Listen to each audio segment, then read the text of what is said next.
Alô, calouro geniano! Hoje estamos aqui para mais uma aula de ciclos biogeoquímicos, ok? Olha lá, galera, o que é que vocês precisam saber sobre os ciclos biogeoquímicos? Bom, primeiramente, vocês precisam saber que os ciclos biogeoquímicos são processos que se reciclam constantemente elementos químicos na natureza, beleza?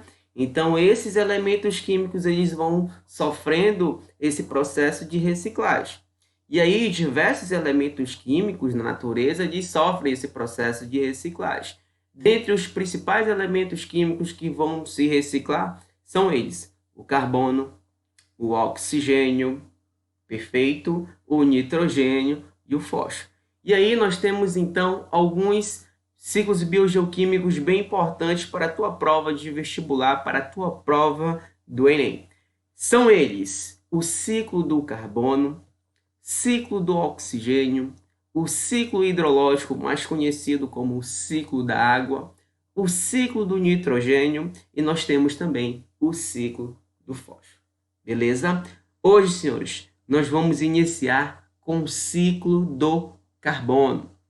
Mas antes de te mostrar o ciclo do carbono, tu precisa entender a importância do carbono para os seres vivos, tá? E olha só, o carbono ele vai compor o que nós chamamos de macromoléculas. E dentre as principais macromoléculas que eu vou te mostrar nessa aula de hoje, nós temos aqui o carbono compondo os lipídios, o carbono compondo as proteínas, o carbono compondo as vitaminas e também os ácidos nucleicos, ok? Aqui tu podes observar essa imagem, vai acompanhando a setinha do mouse, tudo bem? Aqui você pode observar a presença de um fosfolipídio, que é um tipo de lipídio, né? E nessa estrutura é bem perceptível a presença do carbono. Beleza, galera? Só relembrando as aulas de citologia lá do teu primeiro ano, esse fosfolipídio nós vamos encontrar na formação, na composição da bicamada lipídica das células. Tudo bem? Então aqui está uma das importâncias do carbono compondo uma macromolécula, um fosfolipídio. Beleza? Mas nós podemos também encontrar o carbono em proteínas. E aí eu trago para ti aqui uma proteína bem importante. Por que ela é importante? Porque ela vai compor os nossos cabelos, ela vai compor as nossas unhas. Essa proteína, senhoras e senhores, é nada mais, nada menos que a queratina. Beleza? Aqui vocês podem observar a estrutura da queratina e aqui nós temos a presença do carbono. Tudo bem? Então aqui, turma, é mais uma macromolécula onde nós podemos encontrar a presença desse elemento químico que é muito importante, que é o carbono. Beleza? Vamos adiante. Aqui eu tenho uma outra macromolécula. Aqui nós temos os ácidos nucleicos. Aqui nessa imagem nós temos aqui uma dupla hélice, ou seja, nós temos a presença de um DNA, ok? E aqui nós temos as bases nitrogenadas dos ácidos nucleicos. E nessas bases nitrogenadas nós podemos encontrar a presença do carbono. Em cada extremidadezinha dessa aqui, que vocês estão observando através da setinha do mouse, nós temos a presença do carbono. Tudo bem? Vamos adiante, galera. Opa! Aqui nós temos mais uma macromolécula muito importante, que é a glicose. Aqui tu podes observar a presença da glicose, né? E aqui nós temos 6 átomos de carbono compondo essa estrutura. Perfeito? Então, olha lá, turma, nós podemos encontrar o carbono em diversas macromoléculas dos seres vivos. São eles os lipídios, as proteínas, nós temos as vitaminas e também os ácidos nucleicos. Beleza? Então, a partir desse momento, você passou a aprender o quê? Você aprendeu a importância do carbono para os seres vivos. Beleza? Agora nós vamos partir para a segunda parte da aula. E nessa segunda parte da aula, tu vais aprender exatamente o ciclo do carbono. Ok? Vamos adiante. Bom, galera, aqui vocês podem observar a presença do CO2, tá? Ou seja, que eu tenho a presença do CO2 em uma forma inorgânica na atmosfera, tudo bem? Esse CO2, ele pode ser retirado da atmosfera através de um processo bem importante que tu aprendeu lá no metabolismo energético, beleza? Esse CO2, ele pode ser retirado da atmosfera através do processo fotossintético. É essa fotossíntese mesmo, que você aprendeu que ela é realizada através da ação dos seres autótrofos, né? A fotossíntese é um processo que pode ser realizado através dos seres vivos que nós encontramos no reino plante, né? Nós temos as briófitas, as pteridófitas, as gimnospermas e as angiospermas. Então, esses seres vivos pertencentes ao reino plante, eles podem realizar o processo fotossintético porque eles são seres autotróficos. Nós temos também aqui um outro ser que é capaz de realizar fotossíntese, que são as algas que estão presentes lá no reino protoquitista. Beleza? Então, olha lá, galera, esse CO2 que ele está em alta concentração na atmosfera, ele pode ser retirado através do processo fotossintético. Tudo bem? Então, aqui eu trouxe para ti essa equação da fotossíntese. Vai acompanhando o mouse calorogeniano. Tá? Então, aqui nós temos aqui o CO2 que está sendo absorvido por esses seres autótrofos, né? E aí, na presença de água e na presença da luz, todo o processo que tu já sabes, nós temos a realização da fotossíntese. Tudo bem? Então, aqui na fotossíntese, o CO2 ele vai ser o quê? Absorvido. Tudo bem? Nós temos agora processos que vão emitir o CO2 para a atmosfera. E aí nós temos 3 processos. Eu vou começar pela respiração celular. Então, olha, aqui nós temos alguns animais, nós temos aqui vegetais, e esses seres vivos, eles têm a capacidade de respirar. Então, através da sua respiração celular, eles vão emitir determinadas quantidades de CO2 para a atmosfera, como tu podes observar aqui na equação da respiração. Tudo bem?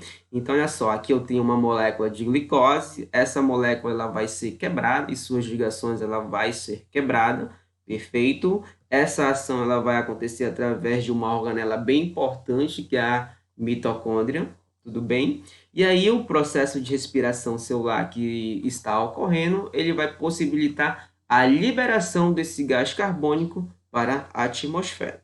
Então, aqui na respiração celular, o CO2 ele está sendo liberado para a atmosfera. Tudo bem?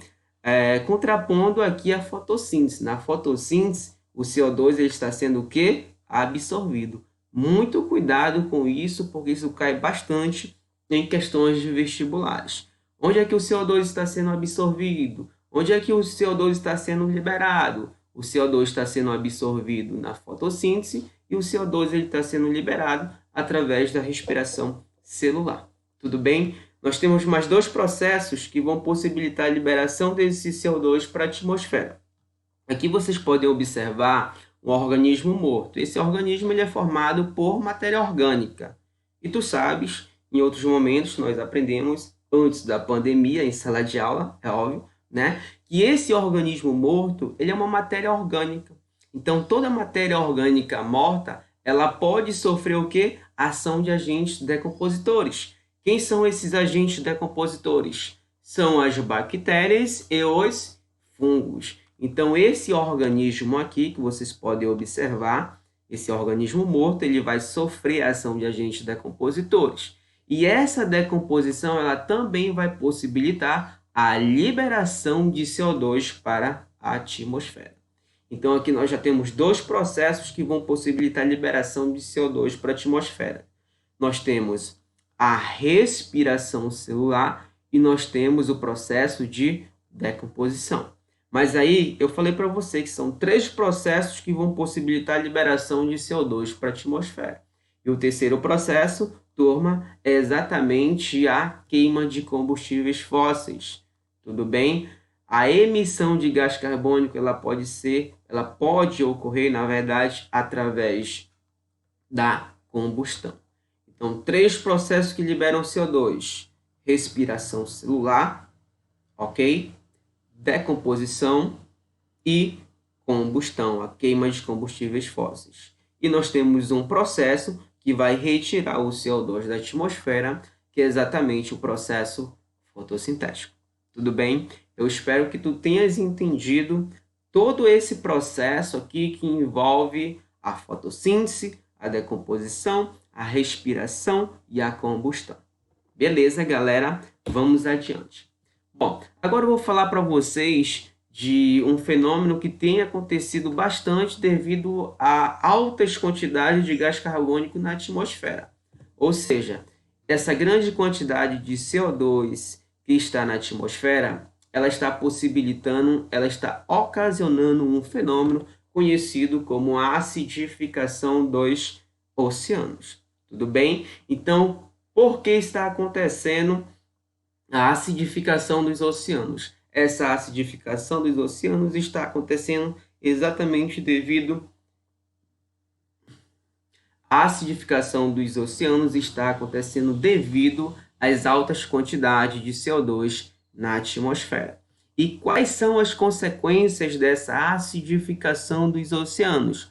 Uma das principais consequências da acidificação, desse fenômeno que está acontecendo, são prejuízos das espécies calcificadoras na formação do esqueleto e de suas carapaças. Tudo bem? Além de possibilitar a alteração da cadeia alimentar. Então, acompanhe esse processo aqui que vocês estão observando. Aqui nós temos o dióxido de carbono, que está em altas quantidades na atmosfera, beleza? Esse dióxido de carbono ele vai se ligar às moléculas de água, tudo bem? Formando o ácido carbônico. Esse ácido carbônico, que é uma molécula muito instável, pode o quê? Se dissociar, formando íons bicarbonato e liberando o quê? Hidrogênio. Todo esse processo está acontecendo na água, não esqueça disso, tudo bem? Esses íons bicarbonato também é uma molécula muito instável, perfeito? Então, a partir do momento que ele é estável, ele pode o quê? Se dissociar. E a partir desse momento que esses íons bicarbonatos eles se dissociam, eles vão liberar íons carbonatos, vão liberar mais hidrogênios, mais H+, no ambiente aquático, tornando ele bastante ácido. Beleza? Galera, eu espero que vocês tenham entendido esse processo de acidificação dos oceanos. Mas para a gente saber se você entendeu mesmo, vamos trabalhar uma questãozinha do Enem. Eu acho que foi o Enem de 2010, segunda aplicação do Enem, ok? Vamos ver o que ele fala aí nessa questão. Olha lá. Os oceanos absorvem aproximadamente 1/3 das emissões de CO2 procedentes de atividades humanas, como a queima de combustíveis fósseis e as queimadas. O CO2 combina-se com as águas dos oceanos, provocando uma alteração importante em suas propriedades. Pesquisa com vários organismos marinhos revelam que essa alteração nos oceanos afeta uma série de processos biológicos necessários para o desenvolvimento e a sobrevivência de várias espécies da vida marinha. Ok? Olha lá o que ele te diz. A alteração a que se refere o texto diz respeito ao aumento. Bom, aqui ele está falando de alterações importantes que vai ocorrer na propriedade da água, né? E ele diz mais ainda que essa alteração que vai ocorrer nas propriedades da água, da água, vai possibilitar o quê? Alteração nos oceanos, afetando diversos processos biológicos. Então, se ele está falando de toda essa situação no contexto, ele só pode estar falando de quê? Da acidez da água dos oceanos? O que vocês acham? Bom, conforme o contexto da questão, é exatamente isso. Eu nem vou ler as demais alternativas. A alternativa correta é exatamente a acidez das águas dos oceanos. Tudo bem? Espero que você tenha acertado esse item do Enem de 2010. Beleza, galera? Então, calouro geniano, eu espero que o assunto tenha ficado claro para vocês. Tchau, tchau. Até a próxima aula de ciclo biogeoquímico. Abraço a todos.